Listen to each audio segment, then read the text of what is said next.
Hello learners, myself Mona Malhotra. Today I am going to give my presentation on speaking skill. Now let's come to our topic, what is communication? The process of communication is what allows us to interact with other people.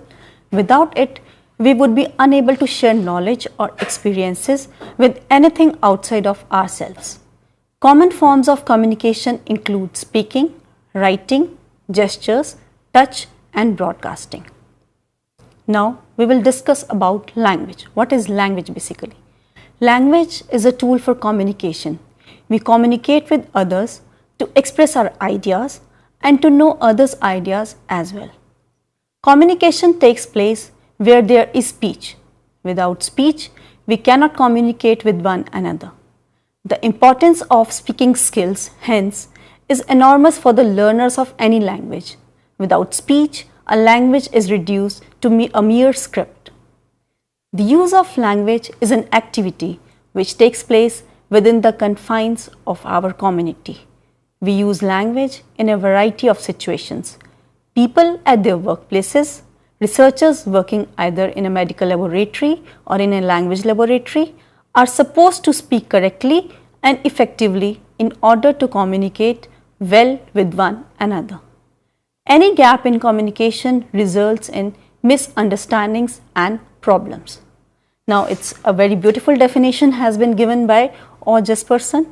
Language is a set of human habits, the purpose of which is to give expression to thoughts and feelings. Learning of a language is a skill subject. Every skill requires a lot of practice. So, in the teaching learning of English, the four main skills are listening, speaking, reading and writing. Now here are top 10 global affairs and the pie chart is showing that fears. Among these, maximum global fear is 19%, that is of public speaking, 16% is of death, 13% is from spiders or bugs, 12% is from heights, 11% is from social situations, 7% from flying, 5% from open spaces, 4% from storms and 3% from small spaces. So, the maximum global fear among people is 19% and that is public speaking.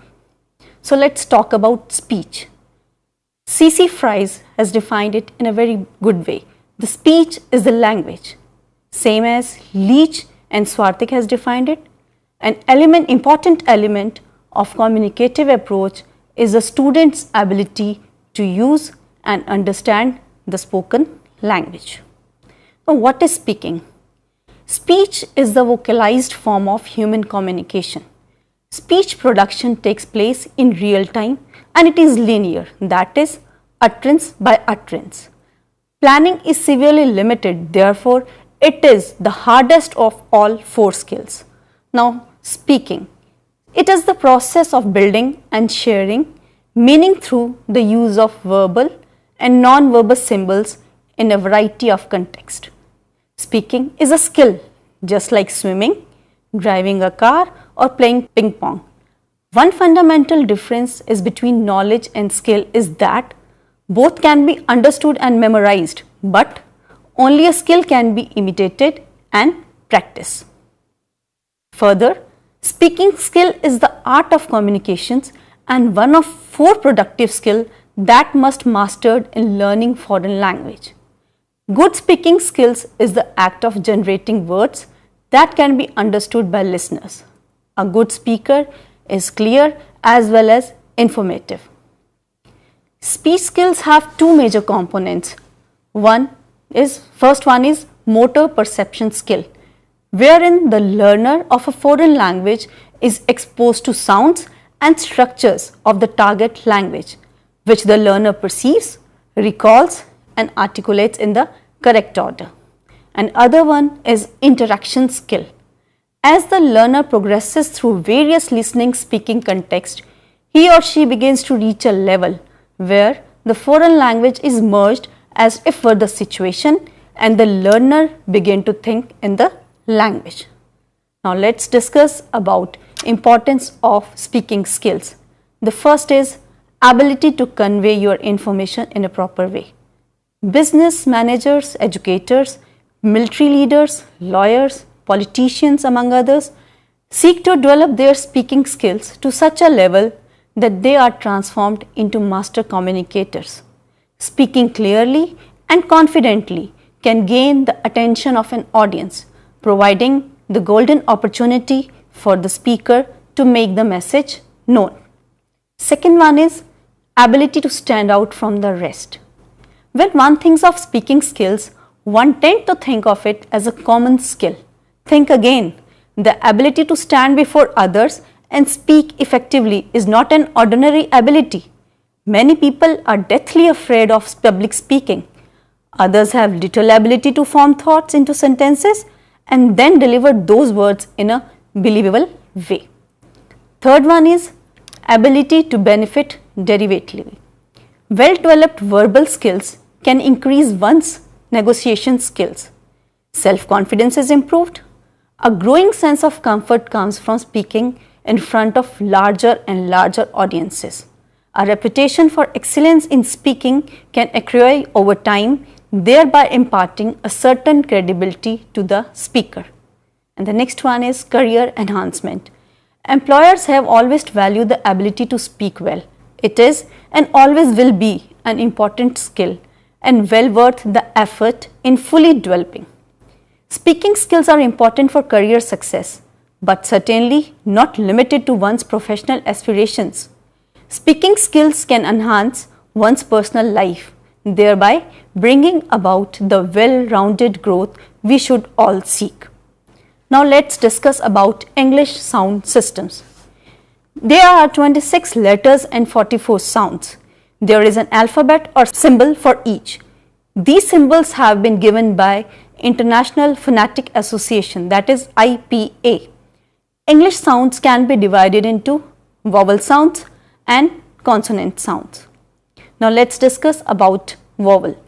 Vowel is a speech sound in which the mouth is open and the tongue is not touching the top of the mouth, the teeth, etc.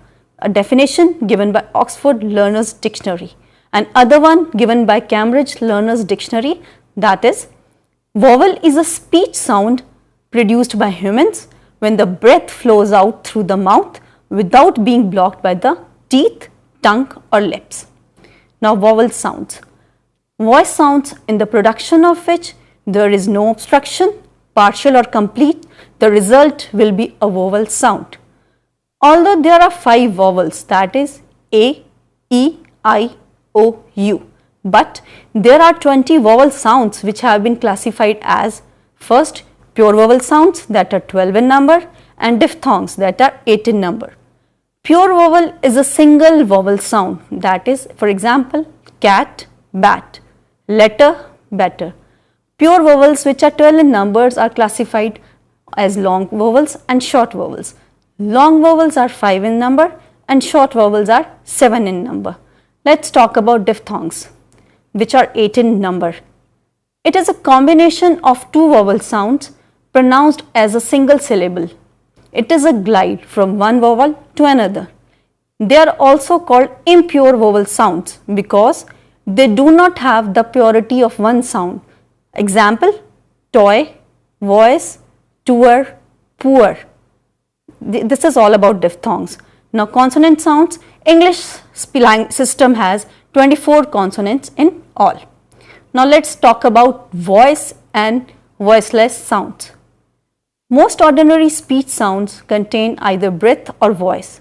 Which contain voice are called voice sounds, that is V, Z, B, etc. Which contain breath are called voiceless sounds, F, S, etc. Now phoneme. A phoneme is a minimum unit of sound of a particular language which human beings are able to produce, that is P, G, R, S, K, Q, T, etc. are the phonemes of English language. In English, we have 44 phonemes.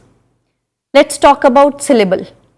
A syllable is the next higher unit of speech. In a language, separate phonemes like H, P are not spoken. we use these phonemes in a group in the manner they occur in a word. A word is made up of syllables and syllables are made of phonemes. As a syllable is a unit of organization for a sequence of speech sounds. For example, the word water is composed of two syllables, wa and ter. A syllable is typically made up of a syllable nucleus, most often a vowel, with optional initial and final margins, typically consonants. So, syllables are often considered as the phonological building blocks of words. They can influence the rhythm of a language, its prosody, its poetic meter and its stress patterns. Now, what is stress? The prominence of syllables in words in speech is called stress. The stress syllable in English is a little longer and louder than others. So, here the voice is the heaviest in a word or a sentence. It is shown by a vertical stroke placed above the stressed syllable. This emphasis is typically caused by such properties as increased loudness and vowel length, full articulation of the vowel and changes in pitch. The stress placed on syllables within words is called word stress or lexical stress. The stress placed on words within sentences is called sentence stress or prosodic stress. Let's talk about rhythm. Generally, rhythm can never be talked about without referring to stress. It is simply the flow or regularity of the stress in a sentence. It is in fact very significant characteristic of English speech. English language has stressed timed rhythm. That means an equal amount of time elapses between one stress syllable and the next, no matter how many or how few unstressed syllables may come in between. For example, Jack and Jill went up the hill to fetch a pail of water. Now let's discuss about intonation. The rise and fall of pitch in voice is intonation. In other words, intonation is the variation in pitch. It is won by slacking or tightening our vocal cords and the sound. In pronunciation, intonation is very important. Now, types of intonation. There are two types of intonation, falling intonation as well as rising intonation. So let's talk about falling intonation. Here, we start speaking with a loud pitch of voice and the voice goes down. The pitch of the voice falls on the most important syllable. This type of intonation is definite and conclusive one. For example, sit down. What a nice idea. Now, rising intonation. Here we start with a low pitch of voice and then the voice goes up. The pitch of the voice rises on the most important syllable. For example, are you coming? Do me a favor, please. Now, let's talk about fluency. Fluency means saying word groups with no gaps or hesitation in the middle. It means words should be spoken without stumbling over the words and sequence of sounds. Next one is pause. Pause means to stop for a while. In English language, speakers should give a pause after a comma or full stop. The pause can change the entire meaning of a sentence. For example, girls read nicely. Girls read nicely. So, we can see the difference between the two sentences. Now, what does speaking involve? Knowing and using the following in order to convey intended meaning. Speaking involves appropriate vocabulary and expressions, correct pronunciation, correct word order, body language, tone and facial expressions. Now, why students make errors? Let's discuss this topic. There are many reasons including in this topic.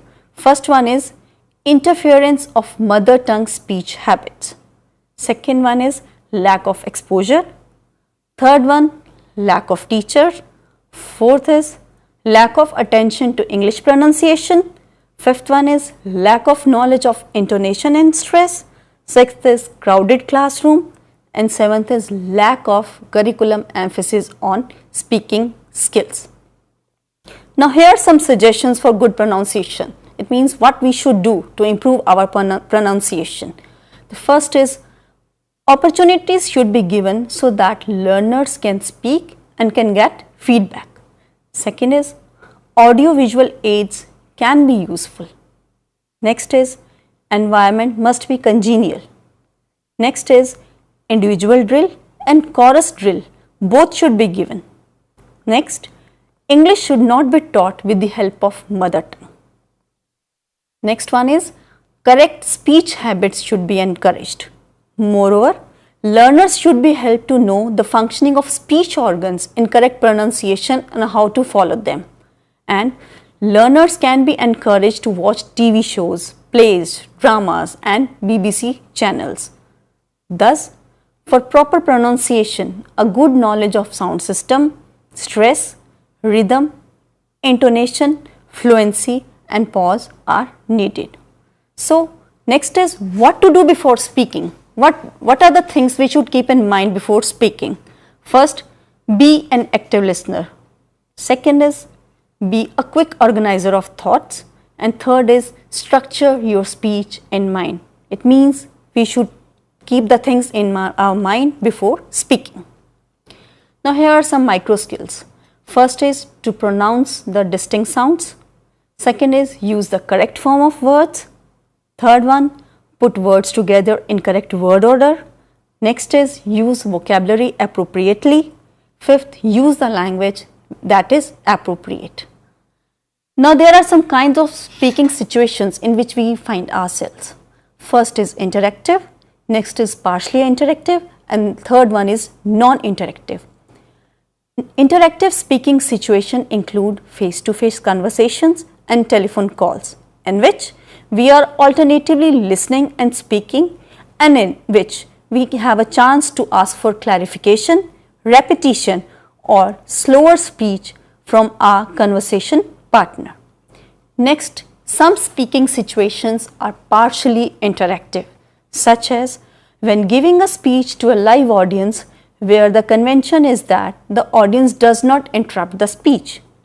The speaker nevertheless can see the audience and judge from the expressions on their faces and body language whether or not he or she is being understood. And the last one is some few speaking situations may be totally non-interactive, such as when recording a speech for a radio broadcast. Now, with regard to teachers, there are a lot of conversation exercises pragmatically focused on improving our communication skills, which includes making small talk, using role plays, expressing points of view, debating on different topic discussion speakings and practicing group decision making activities. Let's talk about making small talk. The ability to make small talk is not something easily acquired. It demands a lot of practice, but when successful, it is highly valued. Making small talk means, of course, talking about almost anything and thus having a wide appropriate vocabulary covering most topics of interest. Travel offers or tourism professionals. It is an important speaking activity leading to a gain of specific vocabulary and ability in coping with spontaneous circumstances. First, the teacher should choose a topic that might interest all the students and keep to it in order to get their involvement. Students, for example, students in geography of tourism are more likely to be interested in small talk about travel, food and catering, travel offers or tourism professionals. The second one is using role plays.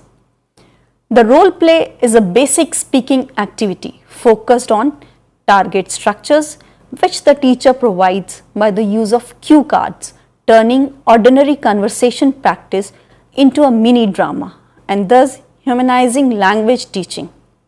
It can be an excellent opportunity for students to launch themselves into extended interaction and a good way to develop fluency by focusing on the task in hand.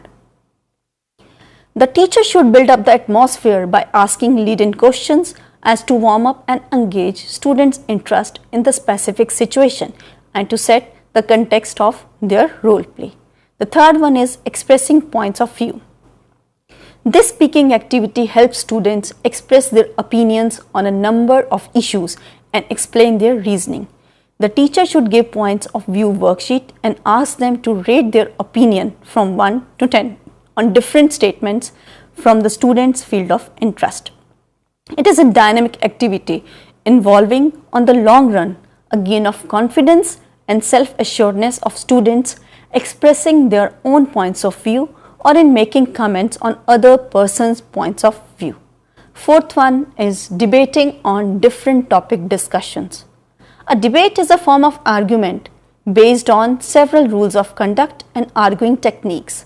It is a more engaging activity since students need to develop concepts and to argue on diverse subjects, embarking in pros and cons and commenting on the arguments presented. This speaking activity is usually performed in a debating team, each speaker having specific roles during the topic discussion. And the next is practicing group decision making activities. Group decision making is a conversational task based on reflective thinking and brainstorming. This pattern of speaking activity is straightforward, presenting students with a range of decisions, each with several options to make a choice from. It is an excellent exercise for improving the dynamics and competitiveness with the class, students being asked to make a systematic approach to a particular topic and to generate as many ideas as they can within a structured framework for discussion. Now here are some effective speaking skills.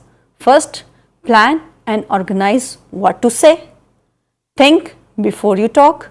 Identify your main points and then making sure that you may address them. Next is stick to your topic. Get your learner's attention. Announcing your intentions at the outset of your talk. Obtain your listener's interest. Present key points in a logical sequence.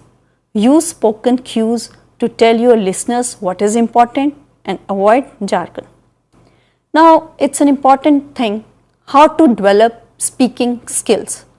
To develop this skill, the students need intensive practice.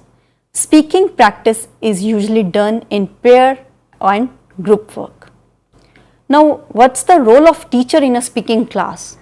First is oral skills can be organized to improve speaking, as the task should be interesting for the learners as it gives purpose as well as direction. Second is well-planned activities can be organized.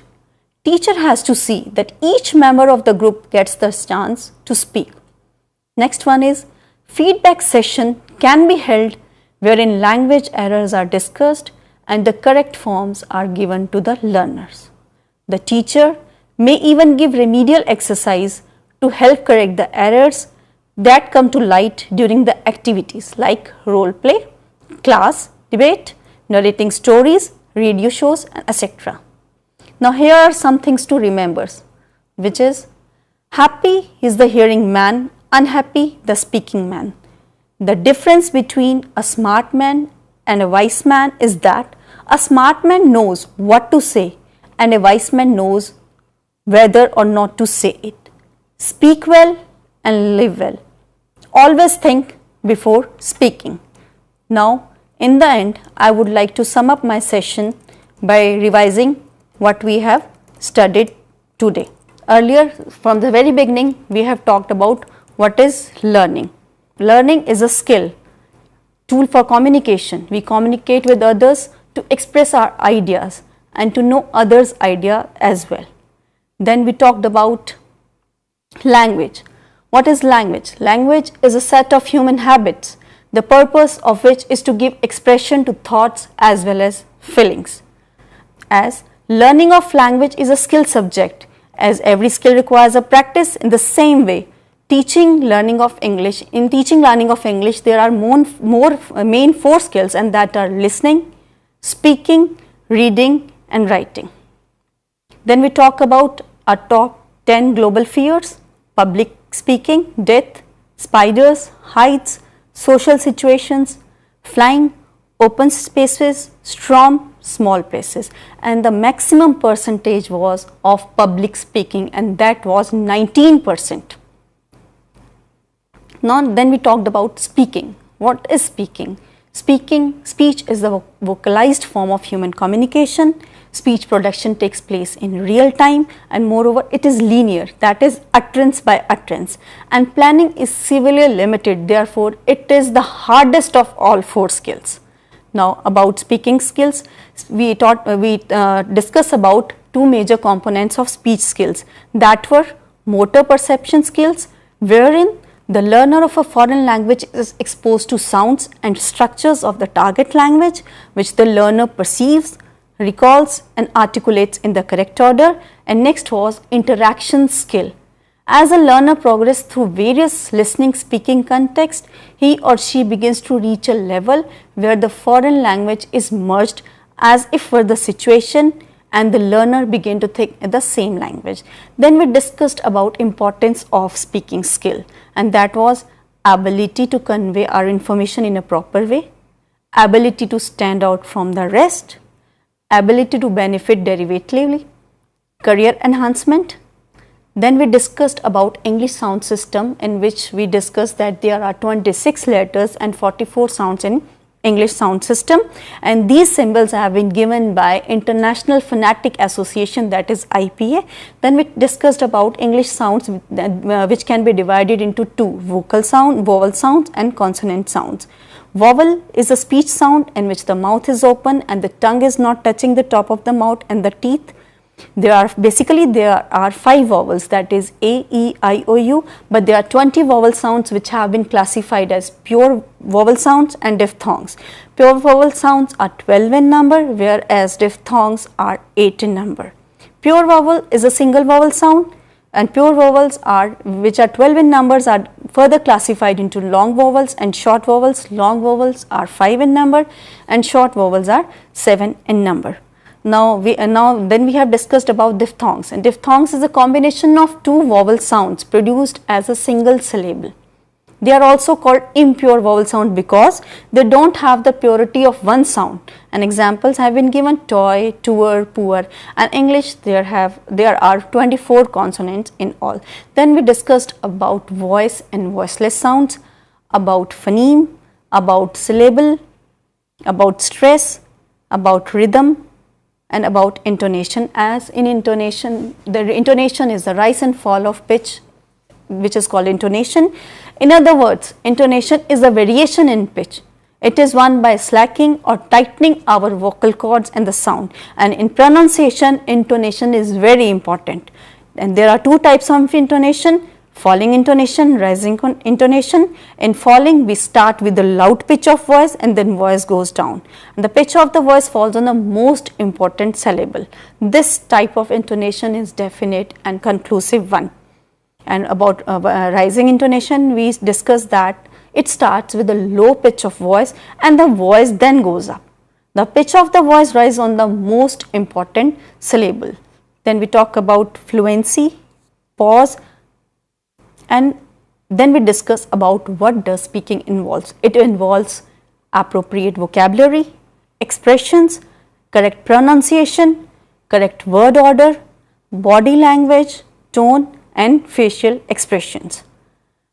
Then we discuss why students make errors in making English pronunciation. Then there were many reasons we discussed. First was interference of mother tongue in speech habits, lack of exposures, lack of teachers, lack of attention to English pronunciation, lack of knowledge of intonation and stress, crowded classroom, and lack of curriculum emphasis on speaking skills.